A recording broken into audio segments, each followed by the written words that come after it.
Se habla o hablamos mucho de periodismo de investigación. Y yo me pregunto, ¿acaso existe algún periodismo decente que no sea de investigación? Es decir, que no consista en indagar aquello que puede interesar a la ciudadanía conocer y a algunos poderes económicos o políticos ocultar. De eso y de algunas cosas más vamos a conversar hoy. Detrás de la columna. Una conversación de Infolibre para personas que no se esconden.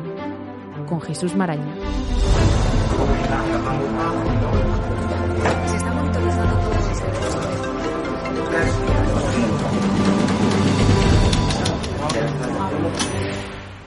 Hola, soy Jesús Maraña, director editorial de Infolibre. Bienvenidas, bienvenidos a Detrás de la columna, un podcast, como sabéis, en el que conversamos de vez en cuando con columnistas y analistas de nuestro periódico para conocerlos mejor, para escuchar sus reflexiones sobre estos tiempos acelerados en los que el pensamiento crítico es más importante que nunca si queremos tener herramientas fiables para formarnos una opinión libre, si es posible, sin distorsionar la realidad. Hoy me acompaña una periodista que ha ejercido el oficio durante más de una década en la cadena SER, en áreas tan delicadas y exigentes como la investigación o los tribunales. También ha escrito varios libros, entre ellos uno de los más interesantes, me parece, ensayos sobre el 15M, titulado No nos representan. Participa en distintos debates políticos en televisión y escribe en el nacional.cat y, por supuesto, en Infolibre. Pilar Velasco, ¿cómo estás? ¿Qué tal, Jesús? Muy bien, encantado de tenerte aquí. Tu columna semanal en Infolibre cada jueves lleva por título Segunda Vuelta. Y eso lo dice todo, creo, ¿no? Sobre la intención, analizar los asuntos de actualidad más a fondo, echándole una pensada y unos cuantos datos frente a tanta aceleración y ruido. ¿Es así? Es así. Fíjate que disfruto además muchísimo del proceso de pensar incluso en la columna, porque la segunda vuelta, como vamos todos tan rápido, como la actualidad está tan acelerada, pasan tantas cosas que a veces no nos da tiempo sino a saltar como de noticia en noticia, como si no tuviera un trasfondo, como si no tuviera un impacto, como si no fuera a tener consecuencias, ¿no? Entonces, la segunda vuelta, esa repensada a qué pasa, qué nos pasa, cómo nos pasa, ese es el sentido de la columna. ¿Y estás de acuerdo en esto de que, en mi opinión, al menos, todo periodismo decente es de investigación? Es decir, que exige indagar, contrastar, confirmar y publicar, moleste a quien moleste. No hay otro tipo de periodismo, efectivamente. Tiene que ser periodismo de investigación, de contraste, de fuentes y un periodismo, sobre todo, que elaboremos los periodistas. Esto que parece una simpleza no lo es, porque cada vez vemos más como el bucle de las declaraciones políticas nos arrasa, nos lleva a todos un poco por delante. La declaracionitis, ¿no? La declaracionitis, el periodismo editorializado, y hay que no olvidarnos de que el periodismo de fuentes, ese es el leitmotiv, el ADN del periodismo. Pues vamos a asomarnos a tu segunda vuelta, por aquí, detrás de la columna.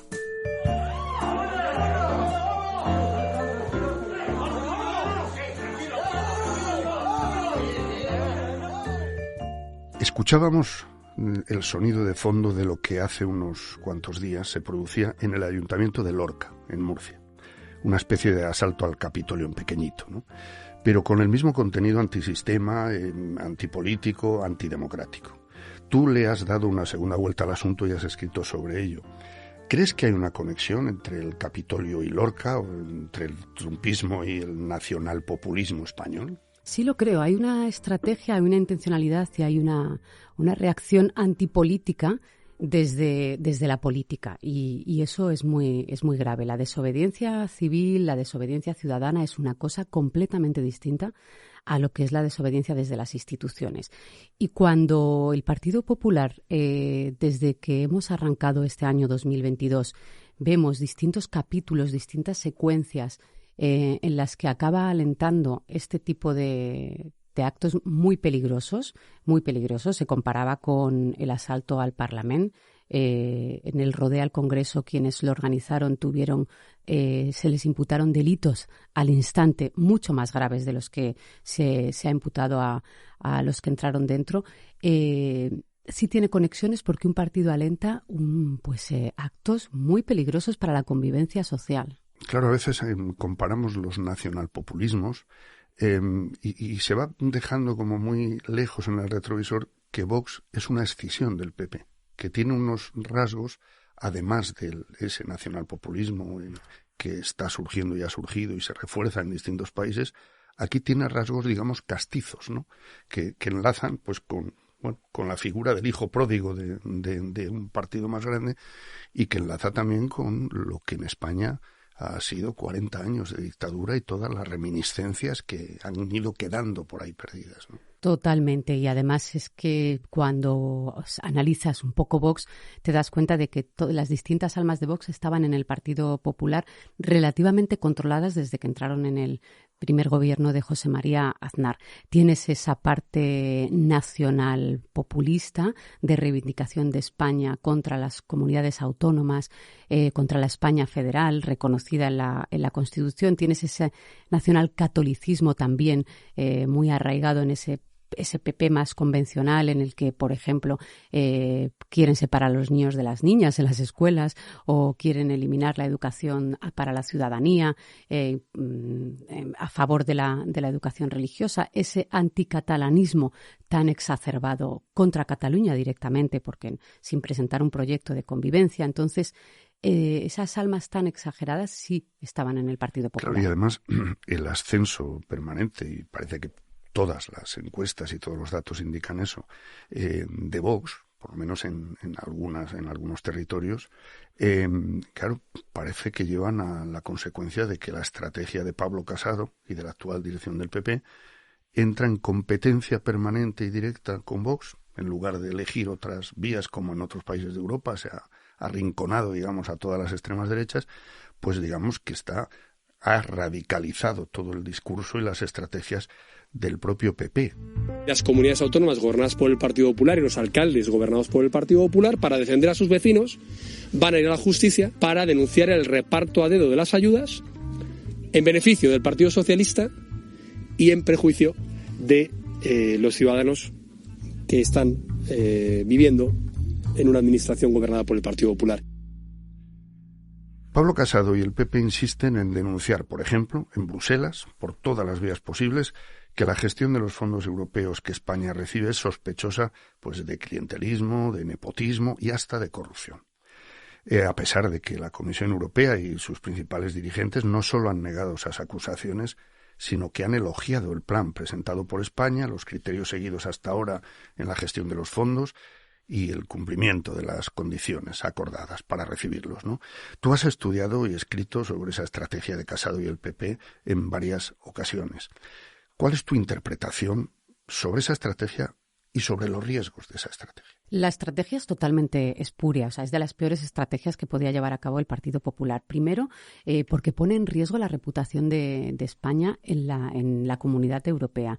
Que vayan los alcaldes del Partido Popular, que vaya el propio Pablo Casado a Europa a denunciar el reparto de los fondos, a denunciar que puede haber corruptelas, cuando hay que recordar que Rajoy cayó por un caso de corrupción, la moción de censura se debe a un caso de corrupción, y podrían no estar distinguiendo en Europa que tanta corrupción en España motivó la caída del PP, pero él está denunciando que esto es generalizado. No, señor, y poniendo en riesgo la llegada de esos fondos o retrasándolos es gravísimo. El interés del Partido Popular por delante del interés del país, porque esto no tiene que ver con el PSOE, esto tiene que ver con los fondos para transformar el país, es una estrategia que es el todo vale en el Partido Popular, que no es propia de un partido de la oposición, que significa un partido de gobierno, ¿no? Y además, mentira, Jesús, porque es un bulo. Cuando coges los números, el 55% del reparto lo van a gestionar comunidades del Partido Popular, ¿no? Además, claro, uno de los emblemas o de los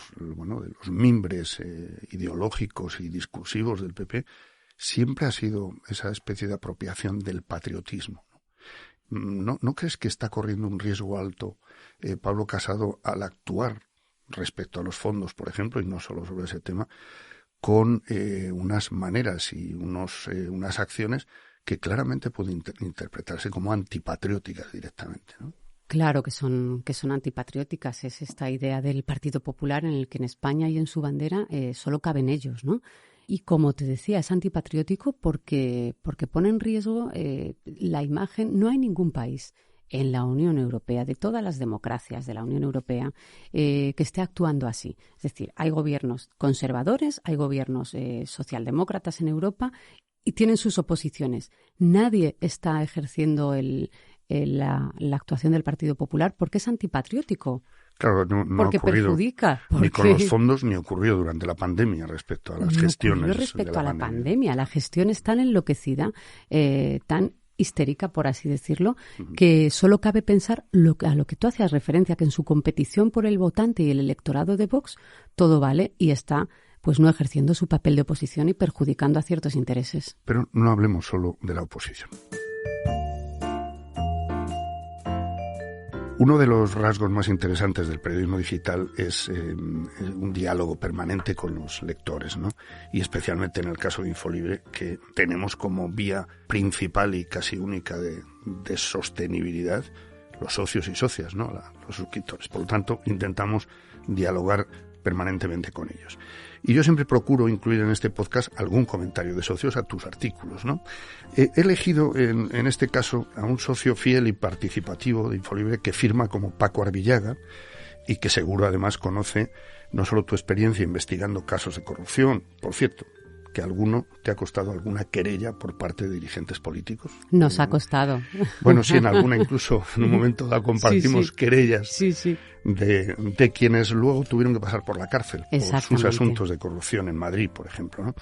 Bueno, probablemente Paco Arvillaga conoce esa faceta, pero conoce también que tú conoces también muy a fondo el nacimiento y la evolución de Podemos y el actual gobierno de coalición. Al hilo de uno de tus artículos recientes, Arvillaga comentaba sobre las constantes críticas que surgen por las divisiones o diferencias en la coalición de gobierno. Y él terminaba el comentario diciendo: hay que reconocer que el PP y los medios que le apoyan son quienes marcan la opinión publicada, que ojalá no sea la opinión pública. ¿Qué peso tienen los medios las plataformas mediáticas más a la derecha en este país en ese marco de discusión en el que quizás también porque hemos estrenado un gobierno de coalición por primera vez desde la República a nivel estatal, pero la cuestión es que a la mínima aquí el debate público se convierte en qué pasa entre dos socios que ya sabemos que son diferentes, que tienen diferentes programas, que tienen diferentes opiniones y que están gobernando juntos. Totalmente. Aprovecho para saludar a Paco y a la comunidad de lectores y lectoras, porque es verdad que celebro que tengáis los comentarios abiertos porque se disfruta mucho leyendo cada comentario y además aportan muchas cosas los comentarios. Es verdad que los medios de derecha juegan un papel que podríamos analizarlo como hemos analizado el papel del Partido Popular, ¿no? A veces no corresponde a un periodismo 100% basado en los hechos, que interpretaciones editoriales podemos, por supuesto, tener distintas, ¿no? Pero a veces va un poquito más allá y responde a estrategias que como lectora pues te molestan porque no son honestas desde el periodismo. Y también porque es verdad que que es la primera coalición en democracia, que es un proyecto político nuevo, que no estábamos acostumbrados. Pues acabamos, por las dos razones, más hablando de lo que pasa y el ruido dentro de la coalición que de lo importante. Que lo importante es qué leyes se aprueban, qué sale adelante, qué derechos se consolidan, hasta dónde pueden llegar. ¿Qué no sale adelante o qué presiones hay para que determinadas cosas no salgan? ¿Por qué tardan tanto algunas en salir adelante? Y es verdad, y hablamos de, mira, Yolanda Díaz, la vicepresidenta, tendrá que lanzar ahora en 2022 su plataforma política. Acabaremos más hablando de la letra pequeña, de la pelea no sé dónde, de la fricción, de la tensión, que es connatural a la política, y más que de las políticas de trabajo, de hacer seguimiento a las propias políticas, pues seguramente, ¿no? Porque acabamos arrastrados por ciertas tendencias, ¿no? Y qué cansino es eso, ¿no? Qué cansino, de verdad. Si además, mira, hemos bajado también un poquito el ritmo, porque cuando arrancó este gobierno de coalición era constante las peleas entre Pablo Iglesias y Pedro Sánchez, y no eran reales, además. Y además, si cuando lo eran, no se traducían en nada. Entonces, nos pasábamos, mucha parte del tiempo comentando posibles fricciones que son connaturales a un gobierno de coalición. Pues muchas gracias, Pilar, por esta conversación que solo es posible gracias a las socias y socios de Infolibre que contribuyen a sostener un medio que pretende al menos depender solo de sus lectores. Seguiremos leyendo cada jueves tus columnas y seguro que repetiremos charla por aquí. Muchas gracias, detrás de la Jesús, columna. Es un placer. Gracias por el espacio y a los lectores y lectoras por su tiempo. Estupendo. Hasta la próxima. Un podcast producido por Taller de Ideas. Producción y montaje, Santiago Valiente. Un periodismo fiable necesita lectoras y lectores comprometidos. Suscríbete a Infolibre.